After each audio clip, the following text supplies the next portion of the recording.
día, hermanos. Hay una consigna que es mirar, tocar y girar, mirar, tocar y girar, que la establecen los bancos centrales, que son los que imprimen la moneda en la mayoría de los países. Pasa acá con el Banco Central del Uruguay y con otros también, que son cómo hacer para identificar un billete falso. Entonces, todos los bancos, obviamente entre países, siempre se empiezan a copiar no solo las ideas, sino las técnicas incluso, para hacer los billetes y darle una serie de distinciones para que uno pueda verlo y decir, bueno, este es un billete original, y si le falta alguno de estos elementos o le sobra alguno, también ahí ya es más difícil para los que no conocemos cómo identificarlo. Ellos lo dan por la vía de las instrucciones para nosotros, para las personas comunes, digamos. Ellos, por supuesto, tienen otras formas, ¿no? Con luces especiales, con lentes especiales, tienen otras técnicas porque saben hacerlo. Pero por lo menos para que las personas que no nos dedicamos a eso, podamos agarrar un billete y ver a ver si es original o si es falso. La primera es mirar que, por ejemplo, microimpresiones, que son muy difíciles de imitar, cosas muy chiquitas, marcas de agua, hilos de seguridad que corren al costado del billete para poder identificarlo, y sobre todo, el que siempre nos enseñan de chico, el trasluz, que la mayoría de los billetes lo tiene, ponerlo contra una ventana, ponerlo contra algo y ver a ver si hay como una transparencia, algo ahí que se ve de que normalmente no se puede ver. El segundo, que es un principio, aparte de mirar, es un poquito más difícil, es el de tocar, que es estar acostumbrado al tacto del billete, en general, con los materiales. En una época eran todos de una fibra de algodón, 100%, ahora vienen un poco más sintéticos, digamos, pero también incluso eso se espera que uno los toque, o por lo menos alguna parte del billete, y se dé cuenta si es verdadero o no. Y en tercer lugar, girar, ¿no? Mirar, tocar y después girar, que es una forma de ver en definitiva, es moverlo un poquito con un ángulo de luz, y ahí con cierto ángulo uno puede ver detalles que no lo ve si lo tiene de frente el billete. Por ejemplo, algunas letras que aparecen, algún código, algún cambio de color, que según el ángulo con que uno lo mire, alguna de las formas cambia de color.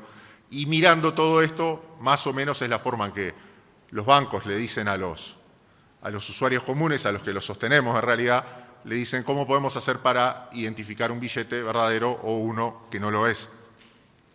Y esto de poder identificar qué es lo verdadero es una motivación que estamos viendo y vamos a seguir viendo en esta serie de Colosenses, donde Pablo le escribe a la iglesia de Colosas por algunas influencias que estaban llegando.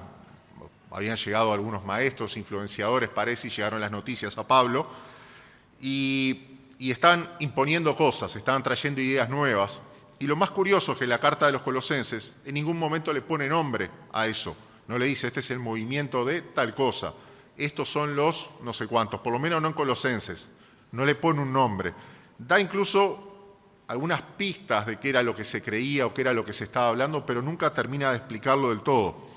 Porque en definitiva, lo que Pablo quería no es que los colosenses fueran unos entendidos en saber a ver por qué eso que estaba entrando en aquella congregación era falso, sino, más importante, que supiera reconocer lo verdadero, como los billetes, ¿no? En definitiva, no le buscamos marcas de falso, eso es para los expertos, sino a la gente común lo que le buscamos a un billete es marcas de verdadero. O sea, ¿qué tiene que ser para ser verdadero, para ser original, para ser bueno, para venir de la autoridad que realmente lo imprime?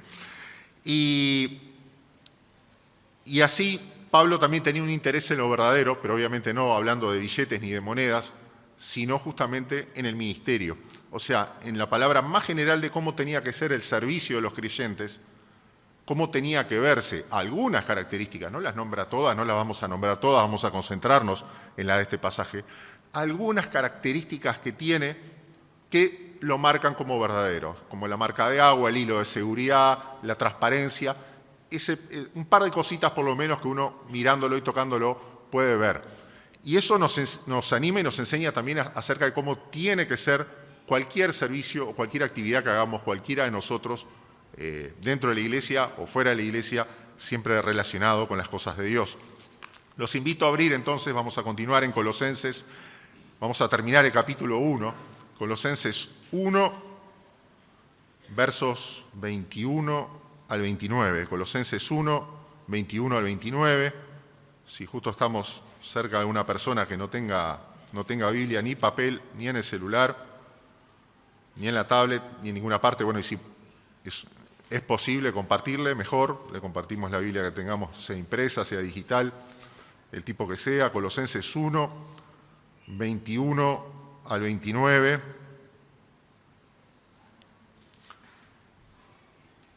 Venía hablando en el pasaje anterior acerca de quién era Cristo y todo lo que había sido la obra de Él, y ahora sigue hablando acerca de Cristo y reengancha así, Colosenses 1, 21 al 29.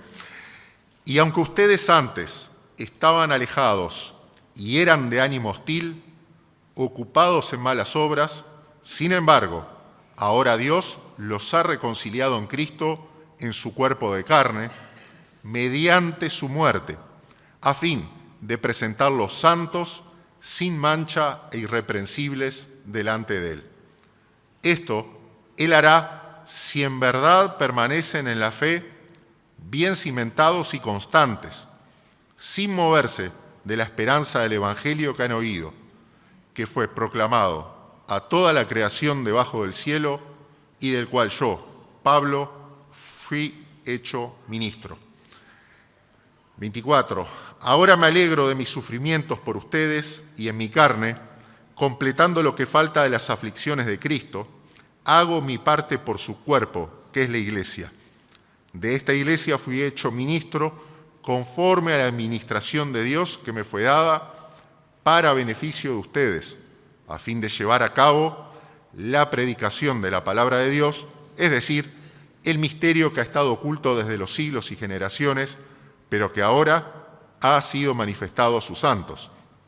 A estos Dios quiso dar a conocer cuáles son las riquezas de la gloria de este misterio entre los gentiles, que es Cristo en ustedes, la esperanza de la gloria. A Él nosotros proclamamos, amonestando a todos los hombres y enseñando a todos los hombres con toda sabiduría, a fin de poder presentar a todo hombre perfecto en Cristo. Con este fin también trabajo, esforzándome según su poder que obra poderosamente en mí. En este pasaje, Pablo da algunas características que tiene el servicio verdadero, poniendo un poco como ejemplo también la obra de él. La administración que edifica, que es eficaz y sobre todo que es alineada con los propósitos del Señor. Vamos a ver entonces algunos principios que aplican a todo tipo de actividad, sea pública, que hagamos cualquier tipo de servicio que hagamos en la iglesia, sea hablando o callados, sea en público, sea en lo personal, sea en algo más formal y estructurado o algo más informal. Cualquier forma en que estemos ministrando a creyentes o incluso no creyentes. Algunas características que tiene que tener que se desprende de este pasaje. ¿Cómo tiene que ser nuestro servicio cristiano? Para ser genuino, para ser verdadero, para ser como Dios quiere. Vamos a ver que primero tiene que tratar, tiene que buscar presentar a las personas santas delante de Dios, presentarlas como santos delante de Dios, en primer lugar. En segundo lugar, ese servicio tiene que estar, si así Dios lo dispone, dispuesto al sufrimiento en beneficio de los demás, dispuesto a sufrir, si fuera necesario, en beneficio de los demás. En tercer lugar, ese servicio tiene que dar esperanza por la palabra de Dios. Por la palabra de Dios, alimentar y fortalecer en esperanza. Y en cuarto y último lugar, tiene que trabajar, colaborar para presentar perfectos a todos los hombres delante de Dios. Santos, si es necesario, con sufrimiento, dando esperanza y buscando, colaborando, ahora vamos a ver cuál es el papel exacto, en presentar a todas las personas perfectos delante de Dios. Primero, buscar a todas las personas, procurar que se presenten santos delante de Dios, es lo que nos habla en los versos 21 y 23. Dice, ustedes antes estaban alejados y eran de ánimo hostil. No le dice esto porque eran colosenses o porque eran griegos o cualquier cosa, le dice porque eran hombres naturales, seres humanos que habían venido a este mundo. Le dice, estaban alejados y eran de ánimo hostil, ocupados en las malas obras o en los malos pensamientos de su mente, dice. Sin embargo, ahora Dios los ha reconciliado en Cristo en su cuerpo de carne, mediante su muerte, los reconcilió. Enemigos, ahora reconciliados de vuelta. A fin de presentarlos santos, acá muestra el propósito, el a fin de, que aparece varias veces en este pasaje, para presentarlos santos, sin mancha e irreprensibles, o sea, sin nada que criticar, nada que decir, delante de Él. Esto Dios va a hacer si en verdad, verso 23, permanecen en la fe, bien cimentados y bien constantes, sin moverse de la esperanza del Evangelio que han oído, que fue proclamada a toda la creación debajo del cielo y del cual yo, Pablo, fui hecho ministro. Vamos a concentrarnos en algunas partes de este pasaje, porque debe ser uno de los pasajes de Pablo que tiene más información. Uno puede agarrar un pedazo de versículo y estar analizando rato y rato de qué está hablando, pero bueno, vamos a hacer una pasada y concentrarnos en este aspecto. Ahora, un punto importante, Pablo está nombrando, miren, toda esta obra de reconciliarnos cuando éramos enemigos, lo hizo Cristo, no lo hizo Pablo. No lo hacemos ninguno de nosotros cuando estamos sirviendo, ejerciendo cualquier tarea en la iglesia, cualquier ministerio, usando algún don. Es de Cristo la obra, es de Cristo el mérito, es de Cristo la responsabilidad, gracias a Dios. En definitiva, los cristianos, lo dice el nombre, son de Cristo. No son míos, no son tuyos, no son de aquel tampoco. Ahora, ¿qué medio usó Cristo? ¿Habló simplemente desde el cielo? No, sino que su muerte en su cuerpo humano, al hacerse hombre, Dios podía morir y a la vez al ser santo podía morir como un sustituto, como él, por cada uno de nosotros. Entonces fue la obra de Él. ¿Cómo lo hizo? Bueno, reconciliándonos primero consigo mismo, en este orden. Primero vino la reconciliación, que es una de las cosas que pasa en la salvación cuando venís a Cristo, y recién después es que habla Pablo justamente para presentar a todo hombre santo. Ahí comienza recién la santificación. La reconciliación, en un instante, en un momento, cuando venimos al Señor y nos unimos a ese tiempo de lo que ocurrió en la cruz, y después la santificación, que va a ser un progreso, que va a ocurrir, tiene que ocurrir a lo largo de toda nuestra vida. ¿Qué es la santificación?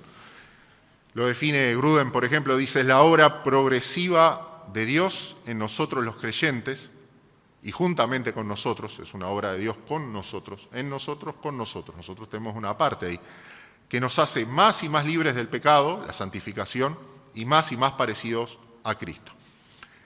Sabiendo todo esto, todo lo que nosotros ministremos, hagamos, sirvamos, voy a hacer esta tarea en la iglesia, voy a hacer esto otro, estoy con lo que sea, incluso aunque no parezca que tenga relación, que tengamos por lo menos presente ahí el norte, de que siempre tiene que animar a todos mis hermanos hacia la santidad. Repito, la obra la hace Cristo, es el Señor el que la hace, no la hago yo no soy el dueño. Pero nuestra administración, de la que dice Pablo que él fue hecho ministro, tiene que apuntar para ese lado. Dice en el verso 23, esto Dios va a hacer si ustedes permanecen bien cimentados y constantes, sin moverse de la esperanza que han oído. ¿Está bien? Pablo les dice que él no es dueño de la santidad, pero sí hace su parte. Fue proclamado, dice, a toda creación debajo del cielo, ya lo había hablado, y después dice al final, verso 23, yo fui hecho ministro, servidor, es la palabra de donde viene diácono también. Entonces, eso es lo que queremos hacer, de que todo lo que hagamos en todo momento, incluso no solo el fin de semana, no solo el domingo, anime siempre a mis hermanos, a los que estoy sirviendo, a los cuales soy consiervo, siempre esté animando hacia la santidad, hacia esa transformación. Obra que hace Dios, pero por lo menos en el rol que Dios me quiera, ya sea, puede ser, obviamente es importante si es algo que estoy comunicando, pero también con la actitud, también con cualquier cosa que haga, que siempre esté animando hacia la santidad. Él dice que era un servidor, dice, si ustedes permanecen bien cimentados, lenguaje de construcción está dando, de obra. Entonces les dice de que él usa otras imágenes en otras cartas que dice que nosotros también somos como obreros, edificadores, albañiles en ese edificio. Es una de las figuras que aparece de la iglesia, que nosotros también trabajamos de esa manera. Hay muchos países, en algunas partes de Latinoamérica, que uno ve ciudades grandes enteras, enormes, y que es todo color ladrillo. Y dice, qué lindo el color ladrillo. En realidad, uno lo mira de cerca y es color ticholo. ¿Por qué?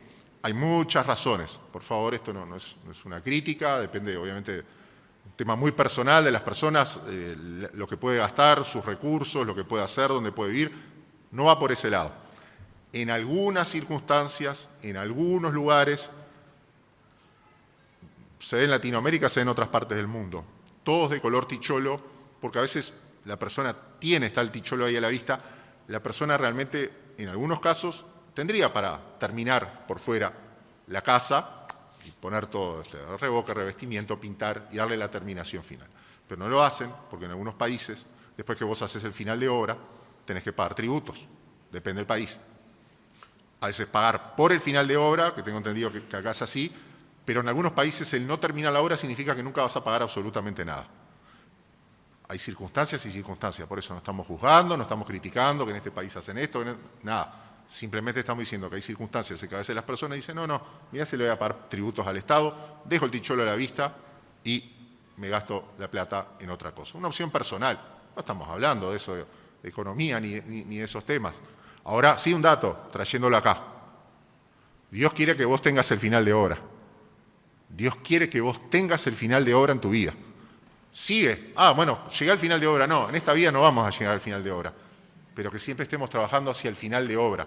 Él quiere todo, impermeabilizado, pintado, sellado, que no entre agua, que no entre viento, que no entre nada. En tu vida, independientemente después si vivís en una casa de ticholos, donde vivas, en el país que sea, eso es otro tema, era una ilustración nada más.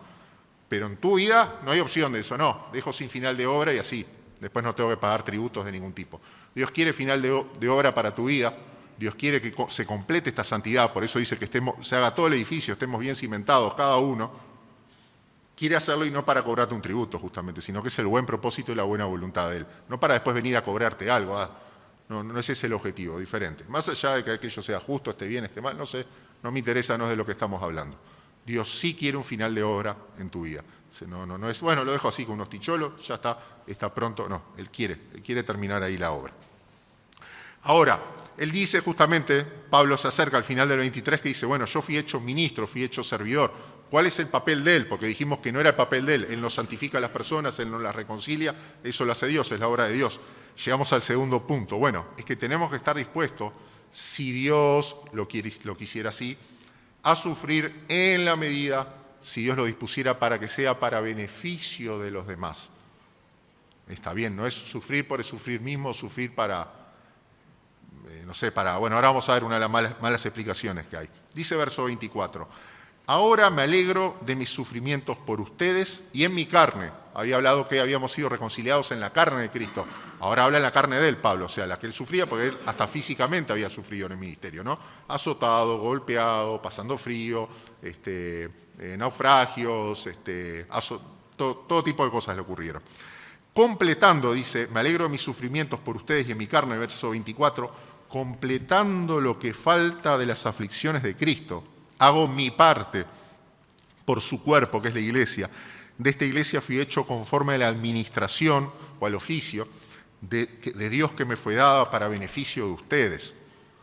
Y es un pasaje complicado porque dice cómo él, Pablo, estaba completando las aflicciones de Cristo en su cuerpo. Primero dice el dolor de Cristo en la cruz y cómo él lo estaba completando. Como en todos estos pasajes difíciles, es bueno siempre llamar al que sabe, al que entiende. Hay un hermano que ya está en la gloria del Señor, Robert Charles Sproul, pastor en Florida, en el estado de Florida, Estados Unidos, autor de libros, de la serie de programas de radio y de los podcasts Renovando tu Mente, que lo explica en uno de sus libros, se sienta a explicar de este pasaje y aclara varias cosas. Viendo toda la Biblia, no nos vamos a repetir todo el proceso de él porque no nos da el tiempo. Aclara varias cosas Sproul. Dice primero, la obra de Cristo está completa. Su sacrificio fue una vez y para siempre, dice, ¿no? Hebreos 10. Así que el sufrimiento de nosotros los creyentes no es necesario ni para la salvación nuestra, ni el sufrimiento de Pablo era necesario para la salvación, para sumar méritos, como han dicho algunos de otros. Por otro lado, comenta, todos los creyentes sí estamos llamados a participar en la humillación de Cristo. Por algo dijo, tome su cruz y sígame. Entonces, en ese sentido, sí acompañamos los sufrimientos de Cristo, muriendo a nosotros, muriendo al mundo. Asimismo, Cristo también, esa unión, porque dice en el cuerpo de Cristo, después dice Pablo en mi cuerpo, dice, ¿y qué es por la iglesia? Cristo se identifica, se siente solidario con nosotros, su iglesia, como su propio cuerpo, por eso es el cuerpo de Cristo. Por eso, por ejemplo, cuando Pablo estaba persiguiendo a los cristianos llegando a Damasco, y que el Señor lo interrumpe amablemente, le dice, ¿por qué me persigues? Y en realidad estaba persiguiendo a los cristianos. Bueno, estaba persiguiendo el cuerpo, en definitiva estaba persiguiendo a Cristo también.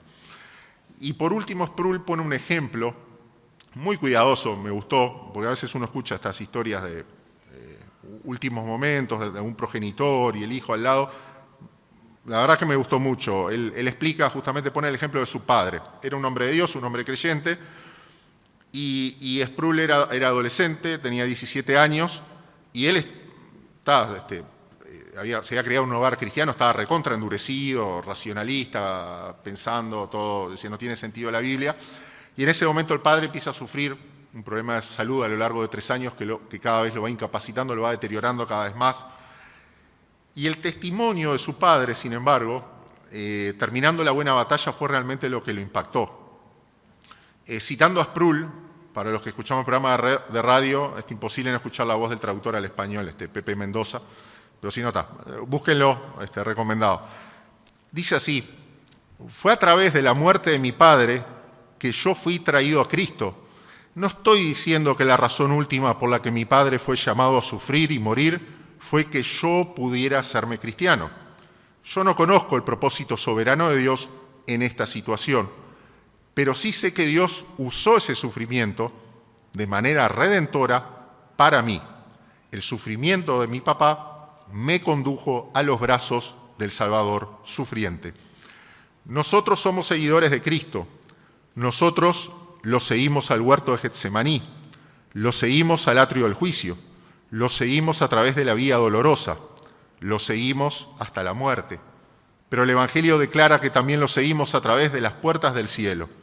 Puesto que sufrimos con Él, también seremos resucitados con Él. Si somos humillados con Él, también seremos exaltados con Él. Que esa sea nuestra postura también en cuanto al sufrimiento, y aun si Dios quisiera usarnos, estamos hablando nosotros cuando servimos, cualquier tipo de sufrimiento, no tiene por qué ser así, no tiene por qué ser de esta magnitud, pero siempre que sea para el bien, realmente para salvación de otros, bueno, que eso podamos entender que es una posibilidad. En cuanto a la disposición, más allá de lo que Dios quiera hacer. Ahora, Pablo indica otro propósito más para el servicio, porque no pasa todo por el sufrimiento.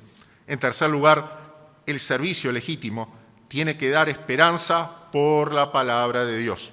Siguiendo desde la segunda mitad del verso 25, dice los sufrimientos, el ministerio de él, a fin de llevar a cabo la predicación de la palabra de Dios, es decir, el misterio que ha estado oculto desde los siglos y generaciones, pero que ahora ha sido manifestado a sus santos.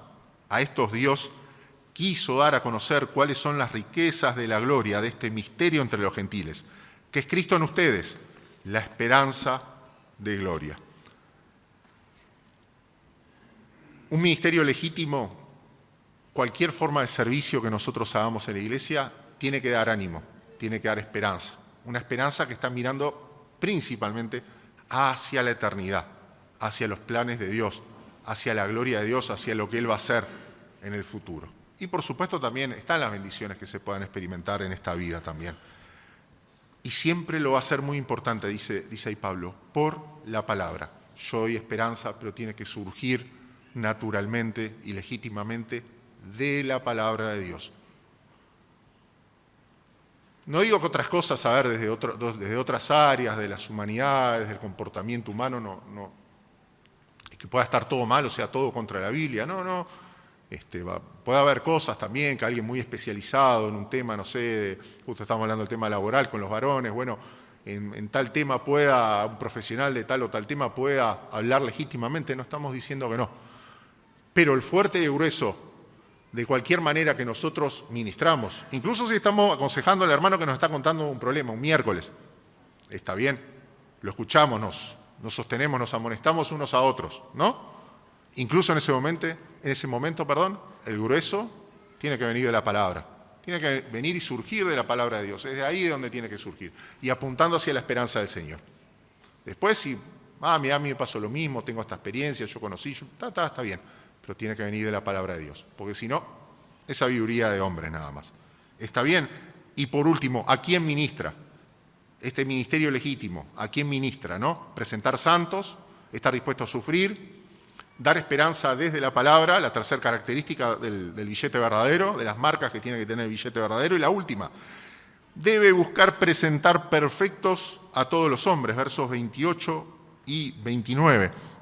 Dice, a Él nosotros proclamamos, hablando de Cristo nuevamente, siempre Pablo, él se corre para el costado, ¿no? Deja que los focos estén en Jesús, las luces estén en Jesús, no están en Él no es la estrella no es la estrella del espectáculo, dice, a Él nosotros proclamamos, amonestando, o sea, en griego quiere decir fijando pensamientos, se puede usar para muchas cosas, puede incluir reprender, ¿no? Para los que alguna vez en el liceo, no sé si existe todavía, nos llevamos a alguna amonestación, observación, amonestación y después suspensión, ¿no? Era esa la escala.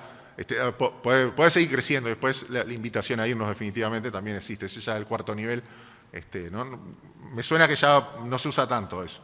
Y dice, nosotros amonestamos a todos los hombres, pero acá convenciendo a todos los hombres, dice, enseñando a todos los hombres, de vuelta a todos los hombres, con toda sabiduría, otra vez el todo, a fin de, otra vez los propósitos, ¿no? Ya decíamos para qué era que Cristo había hecho eso, para presentarnos santos, y ahora dice, a fin de poder presentar a todo hombre perfecto en Cristo. Con este fin, verso 29, también trabajo, también me fatigo, dice el original, esforzándome según su poder, no según mi poder, que obra poderosamente en mí. Entonces dice, haciendo todo Cristo, siendo todo responsabilidad de Cristo, yo fui constituido ministro servidor, dice Pablo, y ahora yo también sirvo de esta manera, también para cumplir el propósito de presentar a todo hombre perfecto o completo en Cristo. Repite un poquito lo que empezaba al principio, que decía, el objetivo es presentar a todo hombre la obra de Cristo, santo delante de Dios, y el final de obra. Acá vuelve de vuelta al final de obra. Dice que se fatiga él también como albañil, como obrero, ¿no? Trabajando en la obra, en la construcción, se fatiga de esa manera, para presentar a todo hombre perfecto en Cristo. Pero un aspecto importante, para no repetir de vuelta lo de la santidad, es que dice varias veces todos los hombres, todos los hombres. Y las características del ministerio, de cualquier manera que nosotros estemos ministrando, es que de alguna manera tenemos que anhelar que Dios nos ayude a ver de que en la manera que estamos ministrando esté impactando, bendiciendo y ayudando a perfeccionar a todos los hombres. Dice, pero bueno, pero yo no puedo hablar con... Está bien, no es un tema de cantidad, es un tema de que yo naturalmente, en cualquier cosa que haga, del servicio, el ministerio, va a tener un grado de concentración, me voy a estar concentrando. Ni hablemos si, por ejemplo, es un grupo por edad, un grupo que solo los varones, que solo las damas, que solo... Siempre va a haber una concentración, y está bien. Bueno, nosotros somos seres finitos, en un momento tenemos que concentrarnos. Pero de alguna manera, que siempre en todo lo que hagamos, por lo menos tenga presente, en oración y en perspectiva, tenga presente a todos los hombres, ni que hablar a todo el cuerpo de Cristo, a toda la congregación, siempre en ese sentido. Ejemplo, en las actividades de varones, es para los varones, sí, pero estamos pensando, y seguramente estoy seguro que se hace así en todas las demás actividades, eso no, el problema de hablar de nosotros, yo, espantoso, pero lo hacemos pensando también para que pueda ser de bendición también para esposas, pueda ser de bendición para hijos, pueda ser bendición para padres mayores, pueda ser de bendición para otros, pueda ser de bendición para el vecino. No inventamos nada nuevo y así se está haciendo en todas las tareas. Pero tenerlo presente, tengo que tenerlo presente, tenemos que tenerlo presente todos de vez en cuando, decir, proclamamos a Cristo amonestando a todos los hombres y enseñando a todos los hombres, porque Cristo queremos que todo hombre sea presentado, todo hombre, todo ser humano está hablando, ¿no? Entonces, antes de los problemas de lenguaje que tenemos ahora, está hablando de todo ser humano perfecto en Cristo. Entonces, que tenga esa visión, todo mi servicio, es decir, ¿cómo puede bendecir? Más allá de que yo en este momento estoy hablando informalmente, con una persona, con un vecino, con un hermano de la iglesia, estoy hablando informalmente. Siempre poder levantar la vista y decir, de alguna manera también esta circunstancia puede ser para bendición de otros, aunque no están acá presentes, aunque yo no estoy metido, si puede ser, mejor todavía. Esa es otra marca también de un ministerio que sea verdadero. Un par de aplicaciones para ir cerrando. Uno de los grandes temas que están en los pasajes que no nos metimos, pero vale mencionarlos, que está hablando de un aspecto, de una característica, una bendición de la salvación, que es la unión con Cristo. Fíjense que dice siempre presentarnos santos en Cristo, perfectos en Cristo, y sobre todo cuando leímos la esperanza de gloria, Cristo en ustedes. Es un aspecto, es algo que ocurre desde el momento en que creímos por medio de la fe, nos arrepentimos de nuestros pecados, vinimos a los pies de la cruz, quedamos unidos a Cristo, quedamos unidos a Cristo a través de su cuerpo, compartimos a veces los sufrimientos también, de alguna manera, los que faltan, no los que faltan a su obra perfecta, pero sino que faltan en su propósito, en su diseño. Y estamos unidos, y es lo que les exhortaba él al principio, decía Pablo, siempre y cuando ustedes permanezcan cimentados, firmes en esta esperanza. Esa es la otra parte. Cristo hace la obra, pero también los estaba llamando a ellos frente a estas amenazas, estas cosas que los están sacudiendo, que no tienen nombre, esta sombra que andaba alrededor de Colosas, a permanecer siempre ahí unidos. Cultivemos esa unidad con Cristo, en oración, en estar en su presencia, en pensar siempre, ¿esto me aleja de Jesús o me acerca un poco a Jesús? ¿Qué es lo que hago al tomar decisiones? Y la segunda aplicación, que no deja de ser importante, es que en realidad esto que dijimos del ministerio y que estábamos leyendo el pasaje es lo que se llama una deducción. Es decir, nosotros vimos que hablaba una serie de cosas y dijimos, bueno, estas son las aplicaciones. Pero siempre corresponde aclarar, no era esta la intención original de Pablo, no era de eso lo que estaba hablando. Porque esta carta, si bien estuvimos hablando de cómo tiene que ser nuestro servicio, nuestro ministerio a otro, no es la intención de la carta y no es la intención del pasaje para nada. Y dice, pero no, gato por liebre, me acaban, escuché toda esta prédica y es gato por liebre. Bueno, no. En realidad la contamos de un lado, el mostrador, o parados de un mostrador, no, pues no es un negocio, no es un almacén. Parados en una vereda lo contamos. En realidad la preocupación de Pablo, hablándole de los colosenses, era parados de la otra vereda. No es una carta como Timoteo, Tito, que ahí sí, todas estas exhortaciones aparecen estas ideas y están bien así. No, él les quiere decir que hagan todo lo mismo, pero al revés. Digan, ustedes, fíjense, presten atención, qué clase de administración, qué clase de palabra, qué clase de maestros, a qué cosa escuchan, a qué cosa le prestan atención, cómo tiene que ser el servicio cristiano que ustedes recepcionan, del cual ustedes son ministrados. Busca eso que estamos siguiendo, puede ser en persona, puede ser hoy con internet, que es una bendición para muchas cosas, pero la pregunta es, ¿busca presentarme esto que yo estoy consumiendo, que estoy viendo, santo ante Dios? O sea, me está empujando, me está moviendo la intención de ese ministerio coso internacional para eclesiástico, predicador, figura, no sé cuánto, ¿me está empujando a ser santo ante Dios? Ese ministerio, repito, no es una regla, yendo al segundo punto, ¿qué relación tiene con el sufrimiento? El segundo punto habíamos dicho, el ministerio legítimo está dispuesto al sufrimiento si Dios lo quiere para beneficio de los demás. Ahora, eso no significa de que yo, cualquier hermano que me vaya a ministrar, le exijo que tenga que estar sufriendo con algo. No es eso. Pero la pregunta es, ese ministerio, eso que sigo en las redes, eso que sigo el canal de YouTube, el canal de esto, del otro, ¿qué relación tiene con el sufrimiento? ¿Cómo se lleva con el sufrimiento? ¿Qué dice el sufrimiento? ¿Qué piensan del sufrimiento? ¿Cómo se vinculan con el sufrimiento? ¿Lo hacen desde una perspectiva de Dios o lo hacen desde otro lugar? Eso, prestarle mucha atención siempre. ¿Sí? El sufrimiento, ¿cómo lo clasifican? Es una molestia, es culpa tuya, seguro. Algo hiciste mal porque no hiciste esto, no hiciste suficiente lo otro, no tuviste tal actitud, no pensaste aquello, ¿no? ¿Cuál es la relación con el sufrimiento?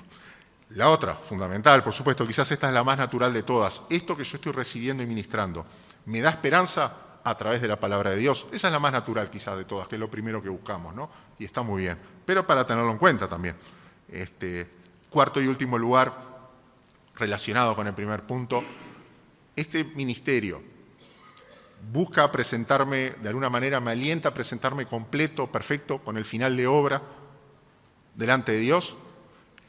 ¿Tiene en cuenta a todos los hombres? Por supuesto que hay ministerios especializados, uno busca uno en internet, uno concentrado en la familia, uno concentrado en esto y está perfecto. Pero en general, ¿tiene una visión general o simplemente son una serie de tips o de consejos para ver cómo me salgo con la mía? Cuidado con eso también. O sea, contempla todo ese cuadro, realmente son algunas preguntas que podemos hacerlo y obviamente es muy personal y para hacérselo mano a mano con Dios. Es importante qué es lo que recibimos y de qué nos alimentamos. No podemos dar lo que no tenemos, no podemos dar lo que no tenemos. Y cuidado, que todo lo que entra, sale. Si yo estoy todo el día consumiendo esto, en algún momento eso va a salir para afuera y en definitiva también va a afectar cómo yo puedo bendecir y edificar a los demás también. Entonces, la exhortación y la preocupación de Pablo era para los colosenses, pero puede aplicar en todos los tiempos, en distintas circunstancias, distintas cosas. La preocupación era, cuidado con la dieta, hermanos, cuidado con la dieta. La dieta espiritual, ¿no? Después, eso corresponde a otro mensaje. En este caso dice, además tendría que dar el ejemplo antes de poner a hablar mucho de eso, pero dice, cuidado con la dieta, muchísimo cuidado con la dieta, porque lo que entra es lo que va a terminar saliendo, es lo que va a terminar haciendo ese edificio, ese cimiento, ese final de obra que saldrá de una manera u otra. Esa es la voluntad de Pablo en Filipenses 1, 9, 11, para ir cerrando. Que Filipenses tiene mucho que ver con Colosenses en algunas partes. Dice así, decía Pablo, esto pido en oración, que el amor de ustedes abunde aún más y más en conocimiento verdadero, como el billete, conocimiento verdadero, y en todo discernimiento, a fin de que elijan lo mejor, que abunde en todo conocimiento verdadero y en todo discernimiento, a fin de que escojan lo mejor, para que sean ustedes, ¿no?, puros e irreprensibles para el día de Cristo. Que escojan lo mejor para que sean puros e irreprensibles para el día de Cristo. Vamos a orar. Querido Dios, te damos las gracias, Señor, por tu amor tan grande, Señor, que siendo enemigos tuyos, naturalmente, Señor, cuando vinimos a este mundo, perdidos en nuestros pensamientos, en nuestras enemistades contigo, tú nos reconciliaste, y no lo hiciste solo de palabra, no hiciste solo tocando nuestra mente, nuestro corazón, sino poniendo tu propio cuerpo a través del sufrimiento, de la humillación y de la cruz, para presentarnos santos delante de ti, Señor. Gracias, Señor, porque nos alientas y nos das esperanza a través de tu palabra, y una esperanza que está firme, que es segura, que tenemos anclada firme en los cielos y de la cual tenemos el testimonio del Espíritu en nuestro corazón, para tu gloria, tu buen propósito. Gracias, Señor, porque estás obrando con inmenso amor, misericordia, paciencia en mi vida, en la vida de cada uno de nosotros, Señor, para cada día presentarnos más santos, más completos delante de ti, Señor amado. Ayúdanos también, Señor, en todo tipo de sufrimiento que tengamos que enfrentar, Señor. Todo el mérito de tu sufrimiento en la cruz fue tuyo, Señor, para salvación y para beneficio nuestro. Al tiempo que estamos unidos a ti, unidos a tu cuerpo, Señor, de que cualquier aflicción que pasemos, Señor, te pedimos, por supuesto, que nos estés librando, pero todo lo que nos toque pasar, Señor, sea también para bendición de otros hombres. Ayúdanos, Señor, a que con todo esto podamos realmente también nosotros continuar sirviendo, continuar ministrando a otros también, del mismo modo, de que realmente busquemos la santidad de los demás, que busquemos también que sean completos en ti, Señor, que sea nuestro anhelo, Señor, de servir y trabajar de una manera que sea para bendición, para aliento, para verdad, para esperanza, Señor, de otros. Que seamos instrumentos santos en tus manos, que nos sigas limpiando, sigas trabajando en nuestra vida, en nuestros pensamientos, nos sigas llenando de ti para que podamos después también compartir de ti. En el nombre de Jesús oramos. Amén.